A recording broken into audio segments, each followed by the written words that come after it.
بات کو قیمتی نہیں بنایا جاتا۔ جو لوگ نظریاتی تھے وہ پھر کسی جگہ الجھے نہیں۔ رستے میں بڑی بڑی گاڑیاں آتی ہیں جب بندہ سفر کر رہا ہوتا ہے، بڑے بڑے بنگلے بھی آتے ہیں، لیکن اگر تو اس کی کوئی منزل ہے تو پھر وہ کسی بنگلے کو دیکھ کر رکتا نہیں، کسی گاڑی کو دیکھ کر وہ رکتا نہیں، بلکہ وہ بڑھتا چلا جاتا ہے، بڑھتا چلا جاتا ہے۔ وہ کہتا ہے سانو تخت ہزارے دی لوڑ کی نالے کی لگے شہر بگول دے نال، اسی تے اپنی بال کے سیکنے ہو، سانو کی لگے کسی اور دے نال۔ نظریاتی لوگ سفر کرتے ہیں، جد و جہد کرتے ہیں۔ نبی پاک صلی اللہ تعالیٰ علیہ وآلہ وسلم نے انسان کو دنیاوی معاملات گزارنے سے منع نہیں کیا۔ دو باتیں ہیں، ایک ہے دین کا محمود عمل پسندیدہ، ایک ہے دین کی اجازتیں۔ دین کی اجازت یہ ہے کہ آپ کے پاس کروڑوں روپیہ ہے تو آپ بہترین کوٹھی بنائیں، آپ کے پاس جائز پیسے ہیں تو مہنگی ترین گاڑی میں بیٹھیں، اجازت ہے دین۔ لیکن ایک ہے رسول پاک کا اپنا طریقہ، ایک ہے نبی پاک کی اپنی سوچ، حضور کا اپنا طرز حیات۔ وہ کیا ہے؟ حضرت عمر اپنے مزاج کے لحاظ سے تمام سخت آدمی ہے اور سخت اصول پر ہے، ضدی سخت نہیں، اصولوں پر سخت ہے۔ اور صحیح بخاری میں موجود ہے حضرت عمر نبی پاک صلی اللہ علیہ وسلم کی زیارت کرنے گئے تو یہ ایسے ہی فٹافٹ رو دینے والے آدمی نہیں تھے۔ حضور کی زیارت کی تو محبوب آرام فرماتے، حضور اٹھے،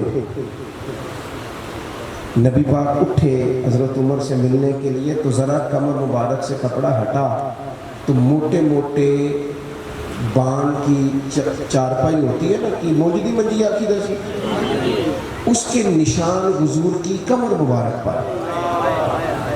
اب حضرت عمر فاروق رضی اللہ تعالیٰ عنہ اس درد میں رو پڑے، عرض کی یا رسول اللہ صلی اللہ علیہ وسلم کیسے وہ کس طرح تو اتنی موج کر رہے ہیں، اور آپ یہاں اس تکلیف میں ایک بات اور بھی آپ ذہن میں رکھیں گے، حضور کا فقر اختیاری ہے۔ توجہ ہے میری بات پر آپ دوستو، نبی پاک کا جو فقر ہے وہ فقر اختیاری ہے، حضور نے جان بوجھ کے اختیار کیا ہے، اس پر حضور مجبور نہیں، بلکہ وہ تو دو جہاں کے شاہ ہے، بس پاس کچھ رکھتے نہیں، دو جہاں کی نعمتیں ہیں ان کے خالی ہاتھ میں۔ نبی پاک علیہ السلام کا یہ فقر اختیاری ہے۔ حضرت عمر رو پڑے، یا رسول اللہ صلی اللہ علیہ وسلم وہ دشمنان دین اتنی آسانی اور آسودگی میں وقت گزار رہے ہیں اور آپ محبوب خدا ہو کہ اس کیفیت میں۔ تو حضور نے نا حضرت عمر کو نظریہ سمجھایا، آپ کی توجہ ہوگی میری بات پر۔ نبی پاک علیہ السلام نے حضرت عمر کو نظریہ سمجھایا۔ حضور فرمانے لگے عمر تم پسند نہیں کرتے کہ وہ دنیا میں تھوڑی سی آسانیاں حاصل کریں اور آخرت میں رسوا ہو جائیں؟ اور فرمایا ہم دنیا میں تھوڑی دقت برداشت کریں اور آخرت کی ساری عزت اللہ ہمیں ہی عطا فرمائے۔ یہ کب ہوتا ہے؟ جب آپ کا کوئی نظریہ ہے، اور اگر کوئی پروگرام نہیں تو پھر سارا دن گزر جاتا ہے بندے کا، سارا ٹائم کپڑے بنانے، جوتیاں خریدنے، گھڑی لینے میں، مہنگا موبائل کہاں سے ملے گا، وہ ڈیزائن بدل گیا۔ بڑے بڑے سیانے بندے کئی گھنٹے آئینے کے سامنے کھڑے رہتے ہیں، وہ شیشے سے جھوٹ بولنا نہیں، اس نے وہی دسنا جو ہے، یہ اس کو زور لگا رہا ہے کہ تھوڑا جھوٹ بول، میری مرضی کے مطابق ہے، میں بڑا سونا لگ رہا ہوں۔ ٹائم ضائع ہوتا ہے، کوئی انقلابی کام نہیں کر پاتے۔ جو لوگ کام کرنے والے تھے نظریاتی تھے، افحسبتم انما خلقناکم عبثا وانکم الینا لا ترجعون، اللہ فرماتے کیا تم نے سمجھا ہم نے تمہیں بیکار پیدا کیا، اور کیا سمجھتے ہو تم نے لوٹ کر ہماری طرف آنا نہیں؟ ایک لمحہ بھی زندگی میں انسان کو ضائع نہیں کرنا چاہیے۔ وہ کسی نے کہا تھا کہ میں کسی شخص سے بیزار نہیں ہو سکتا کیونکہ ایک ذرہ بھی تو بیکار نہیں ہو سکتا، سوائے بد عقیدہ اور بد مذہب کے آپ لوگوں سے ہمیشہ اچھی امیدیں وابستہ رکھیں۔ خیر تو زندگی نظریاتی ہو، کچھ کرنے کا۔ حضرت عمر کے زمانے میں نا بڑی وسعت آ گئی تھی۔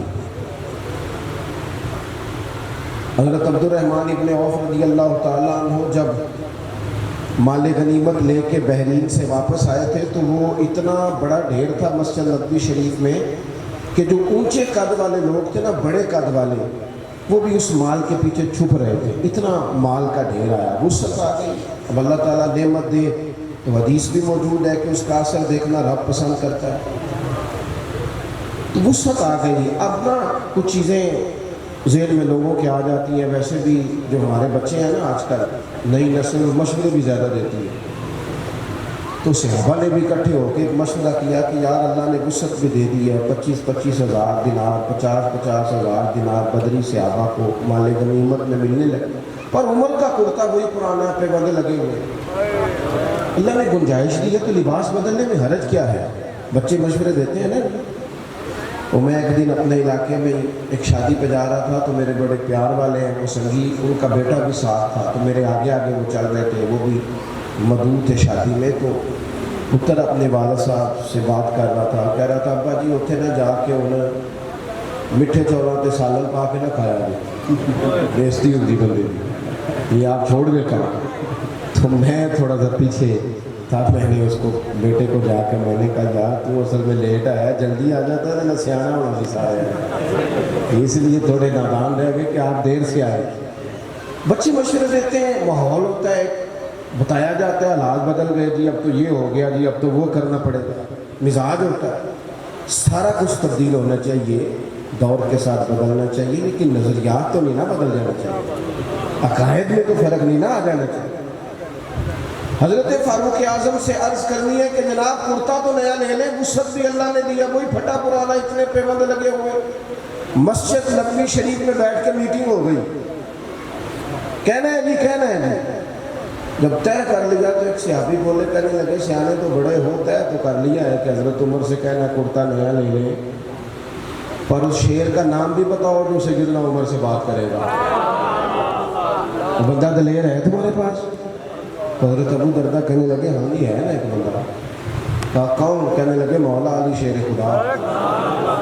حضرت شیر خدا جو بھی فرمائیں گے جناب فاروق اعظم قبول کریں گے. حضرت مولا علی سے عرض کی حضور دیکھیں بڑے بڑے وزیر سفیر ملنے آتے ہیں, سیدنا فاروق اعظم کا انداز وہی پرانا, اسی ترتیب سے سادہ زندگی نا ذرا آسان ہوتی ہے. میری بات کی سمجھ آئے؟ سادہ زندگی ذرا جڑا بندہ پٹھے بڑھ کے وضو کر کے آ جاتا ہے نا تو انہوں پیچھے بھی جگہ مل جائے تو وہ گزارا ٹھیک ہے نا. تو جس کرم والے نے سوٹ ہی جل سے نہیں سوایا اور اس نے کتنے سارے پیسے دے کے جناب اس نے بال سیدھے کرائے ہیں, تو وہ تو بڑی ٹینشن میں رہتا ہے کہ دسو میں اتنا کچھ کیتا ہے کہ ان تک دا بھی کوئی نہیں پیا, اتنا پریشان ہو جاتا ہے. سادہ زندگی اس میں بندہ آسان ہے, جہاں بٹھا دو بیٹھ گیا, جہاں وقت آیا بتا جیسی کسی دے کچھ بھی نہ لگ دے, نہ کوئی ساڈا دردی, اپنا رستہ اپنی سمت, کوئی ضرورت ہی نہیں ادھر ادھر دیکھنے کی. فاروق اعظم رضی اللہ تعالیٰ عنہ سے کہنا ہے, مولا علی سے کہا کہ آپ حضرت عمر سے کہیں کہ یہ کرتا نیا خریدے. ان کو بھی تو وہ مال غنیمت میں سے حصہ ملتا ہے, لیکن عجیب بندہ ہے, 50,000 دینار ملتے ہیں تو مسجد سے نکلتا ہے تو گھر جانے سے پہلے ساری بانٹ دیتا ہے. تو کرتا خریدنے میں حرج کیا ہے؟ حضرت مولا علی کہنے لگے بات تمہاری ٹھیک ہے, کہنا بھی چاہیے, حرج بھی کوئی نہیں, پر جتنا عمر کو میں جانتا ہوں تم نہیں جانتے. بات تمہاری ٹھیک ہے, کہنا بھی چاہیے, پر یہ والی بات میں نے بھی کوئی نہیں کرنی حضرت عمر سے. تو پھر کون کرے گا؟ کہنے لگے سیدہ عائشہ صدیقہ ام المومنین رضی اللہ تعالیٰ, صدقے اس خاتون جہاں سے گزرتی تھی ان گلیوں کے ہم صدقے, جن کے گھر آ کے محبوب فرماتے تھے میں یہاں سکون محسوس کرتا ہوں. حضرت سیدہ عائشہ صدیقہ سے کہو. حضرت عائشہ سے گزارش کی گئی, اماں جی نے پیغام بھیجا ہر جگہ نا بندے کو اڑ نہیں جانا چاہیے, کچھ جگہ چپ کر کے بھی ہاں کرنی چاہیے. کوئی بندے کا ایسا گھر بھی ہونا چاہیے جہاں جو کہہ دیا جائے نا وہاں بندہ چپ کر کے بھی قبول ہے. حضرت عمر کو کوئی بندہ ٹائم مانگتا تھا, فرماتا جاؤ دوڑ جاؤ کوئی ٹائم نہیں. لیکن سیدہ بڑے بڑے وزیر سفیر ملاقات کو چاہتے, فرماتے مصروف ہو خدمت امت میں,